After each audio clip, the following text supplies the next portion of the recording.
സംസ്ഥാനത്ത് ഉയർന്ന താപനില മുന്നറിയിപ്പ് 8 ജില്ലകളിൽ യെല്ലോ അലർട്ട് പ്രഖ്യാപിച്ച് കേന്ദ്ര കാലാവസ്ഥാ വകുപ്പ്. പൊതുജനങ്ങൾ ജാഗ്രത പാലിക്കണമെന്ന് നിർദ്ദേശം. മഴ വരുന്നുവെന്ന റിപ്പോർട്ടുകൾ വരുന്നുണ്ടെങ്കിലും ചുട്ടുപൊള്ളുകയാണ് സംസ്ഥാനം. ചൂട് ഓരോ ദിവസവും കൂടുമ്പോൾ ഇരട്ടിച്ച് വർദ്ധിക്കുന്നു. ഇന്ന് കേന്ദ്ര കാലാവസ്ഥാ വകുപ്പിന്റെ മുന്നറിയിപ്പിൽ പറയുന്നത് അടുത്ത 5 ദിവസത്തേക്കുള്ള മഴ സാധ്യതയാണ്.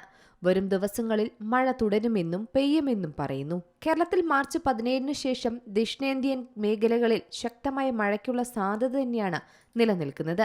ചില പ്രദേശങ്ങളിൽ ഇടിയോടും കാറ്റോടും കൂടിയ മഴ കിട്ടുമെന്നും മുന്നറിയിപ്പിലുണ്ട്. ആവശ്യമായ ജാഗ്രത പാലിക്കണമെന്നാണ് മുന്നറിയിപ്പ് നൽകിയിരിക്കുന്നത്. എന്നാൽ മാർച്ച് 17 വരെ പൊതുവെ സംസ്ഥാനത്ത് വരണ്ട കാലാവസ്ഥയും ഉയർന്ന താപനിലയും ഉണ്ടാകുമെന്നാണ് മുന്നറിയിപ്പ്. പ്രത്യേകിച്ച് ഉച്ചസമയങ്ങളിൽ കടുത്ത ചൂട് അനുഭവപ്പെടാൻ സാധ്യതയുണ്ട്.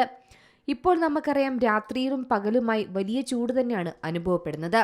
എന്തായാലും വിവിധ മുന്നറിയിപ്പുകളും നൽകിയിരിക്കുകയാണ് കേന്ദ്ര കാലാവസ്ഥാ വകുപ്പ്. സംസ്ഥാനത്ത് 8 ജില്ലകളിലാണ് ഉയർന്ന താപനില മുന്നറിയിപ്പുള്ളത്. കണ്ണൂർ, കാസർഗോഡ് ജില്ലകളിൽ ഇന്നും നാളെയും ഉയർന്ന താപനില 37 ഡിഗ്രി സെൽഷ്യസ് വരെയും, തിരുവനന്തപുരം, കൊല്ലം, ആലപ്പുഴ, കോട്ടയം, എറണാകുളം, പാലക്കാട് ജില്ലകളിൽ ഉയർന്ന താപനില 36 ഡിഗ്രി സെൽഷ്യസ് വരെയും ഉയരാൻ സാധ്യതയെന്നാണ് കേന്ദ്ര കാലാവസ്ഥാ വകുപ്പ് അറിയിക്കുന്നത്. ജാഗ്രതയുടെ ഭാഗമായി ഈ ജില്ലകളിലെല്ലാം യെല്ലോ അലർട്ടും പ്രഖ്യാപിച്ചു. ഉയർന്ന താപനിലയും ഈർപ്പവുമുള്ള വായുവും കാരണം ഈ ജില്ലകളിൽ, പ്രത്യേകിച്ച് മലയോര മേഖലകൾ ഒഴികെ, ഈ ദിവസങ്ങളിൽ ചൂട് കഠിനമാകുമെന്നാണ് പറയുന്നത്.